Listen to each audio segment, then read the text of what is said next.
Psst. Hey, yeah, you. I see you over there, staring at the ceiling, scrolling, overthinking, wondering if you should even try, wondering if you'll be any good at it. And I'm here to tell you, don't worry about it. Yeah, but it's too hard. Yeah, it is. But it's too much. Yeah, it is. I can't do it. Shut up! You need to leave. Take a deep breath. Sit with me. You're okay. I got you. You need to understand something. God didn't make you average. He didn't put you here to be a background character in your own life. You were gifted with something specific, and deep down you know it, that weird fire in your chest. Sometimes it's quiet, but other times, the times where it explodes with motivation and then disappears like it was never there. That fire, it's not delusion, it's not even arrogance.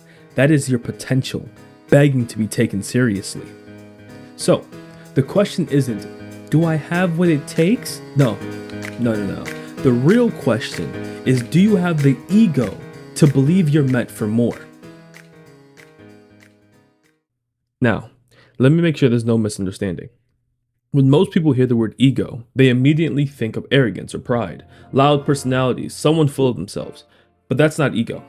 That's just a distorted version of it. Ego, at its core, is very simple. It's your belief in what you are capable of, not what you pretend to be, not what you wish you were, but what you genuinely believe you can become. The problem is, ego isn't stable. It acts as a tightrope. Lean too far one way and you shrink what you could be. Lean too far the other and you inflate what you are. And the dangerous part is that ego doesn't just snap, it bends. Quietly, slowly, and if you're not paying attention, it bends in the wrong direction. On one side, it looks like doubt. You start telling yourself you're not ready, you're not good enough, maybe this just isn't for you. And because of that, you hesitate, you hold back, you play smaller than you should, and over time, you become less than what you could have been. But on the other side, that bend turns into arrogance. You start thinking you've already made it, that you don't need to improve, that you're above the work, and in that moment, you stop growing. Confidence is earned, whereas arrogance is imagined. So no, ego itself isn't the enemy. Losing that balance is. However, when that balance is right, something shifts. There's a moment when you stop overthinking, stop doubting, stop trying to prove something to other people, and you just move. Everything becomes clear. Your body knows what to do, and your mind gets out of the way, and you're not forcing anything, you're just there. This is the phenomenon known as the flow state.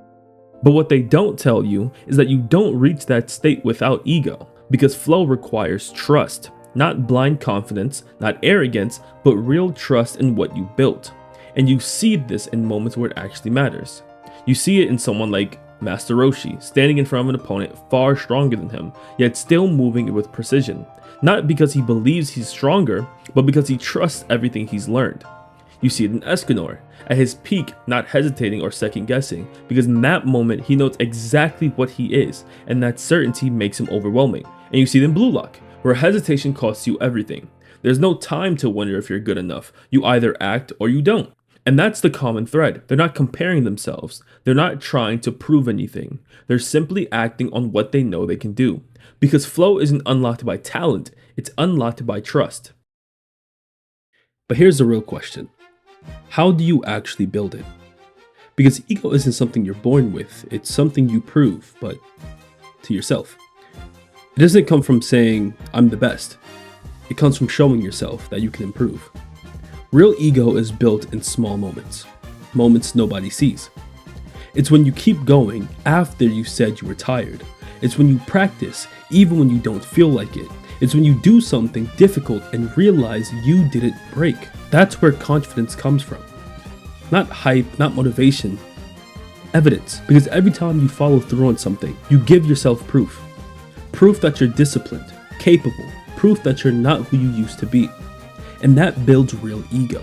Not words, not false promises, but receipts. So if you lack that confidence, it's not because something's wrong with you. It's because you haven't given yourself enough evidence yet. My solution? Start small.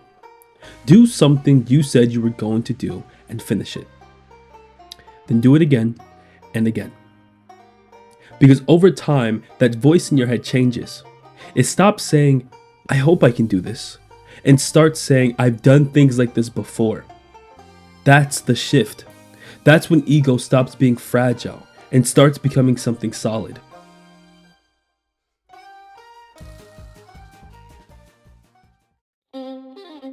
But the moment that trust turns into overconfidence, that's when ego stops helping you and starts hurting you. Because ego doesn't disappear when it goes bad, it just changes.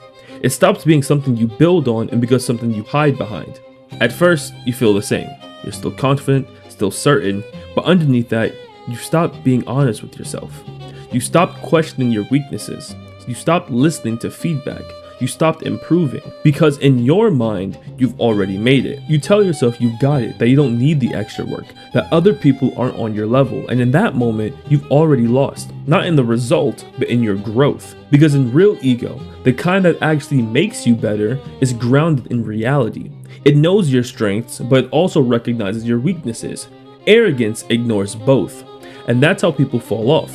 Not because they lack talent, not because they lack potential, but because they stop being honest with themselves. The moment your ego stops listening, you stop growing. Confidence sharpens you, whereas arrogance blinds you. And if you truly believe you already made it, then there's no reason to improve. There's no reason to push further, and there's no reason to climb higher. This is why many people plateau, and that's why they fall behind. And the worst part is, most people don't even realize it's happening because arrogance feels like confidence until reality proves otherwise.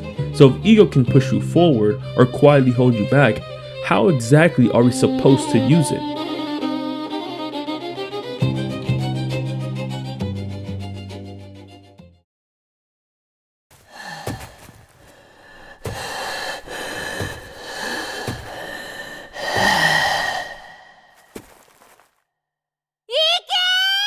Ego isn't something you destroy, it's something you learn to balance. It's that same tightrope.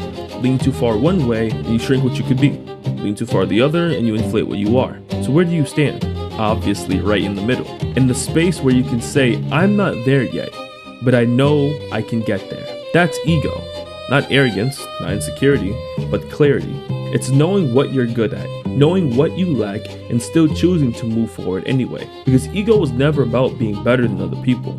It's about not betraying your own potential. And yeah, sometimes that belief might feel like delusion. Telling yourself you can do something, that you can be great at it, that you can reach a level you've never touched before, when there's no proof of it. But if you never believed that, would you ever try? Maybe it's not delusion. Maybe it's the version of you that already knows what you're capable of, waiting for you to catch up. You don't need arrogance. You don't need to think you're above anyone. You just need the courage to take yourself seriously. Because ego isn't the enemy. It's the part of you that knows you're meant for more.